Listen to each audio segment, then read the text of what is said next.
We're touching CVT clutching components, and the way these are adjusted and tuned directly relates to how much power it gets from the motor and goes down through the transmission to the tires.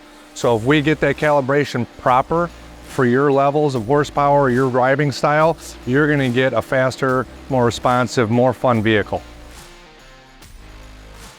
I'm Kris Werth. I'm from KWI Clutching. We do off-road motorsports. We're out of Godley, Illinois. So we're moving into making our own CVT clutches. And the reason we're doing that is there is limitations to OEM components.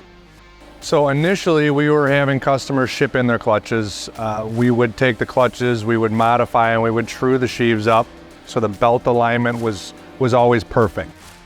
We started doing flyweights and helixes, different components in those clutches. We started originally with a clausing and just kind of built our way up into CNC stuff. We had ST-10Y in a garage, we got a VF-2, and then outgrew the garage and just chased the rabbit, and here we are. Now we've got the DS30. That has taken our production from one part that was 2 ops and 2 different machines down to 1 component handling operation and took 45 minutes per part off our cycle times.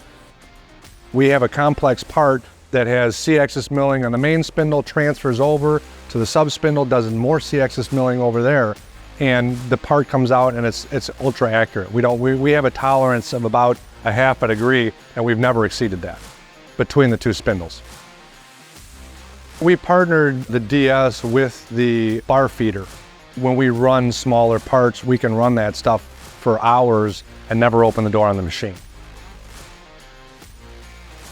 The VF-5 was able to take our production from 20 products per pallet up to 54 products per pallet. So we increased the runtime. We're able to do a lot more door closed running, hands-off stuff. It's been ultra reliable. We got shunt quick releases, and we've got big chunks of aluminum that are 3 foot by 3 foot by 8 inches thick. And we make those our fixturing beds, and we can drop those in with accuracy that we can't even really measure. I mean, it's right on the money every time.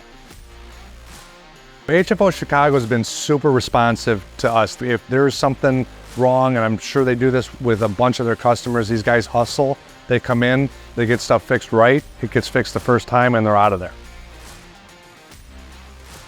We position ourselves as ultra high quality, ultra high performance. There's a lot of companies that do what we do, but we try to be up here. We don't want to have anything that's substandard. We want to have the best of the best, and we use good machinery in order to get that product quality up.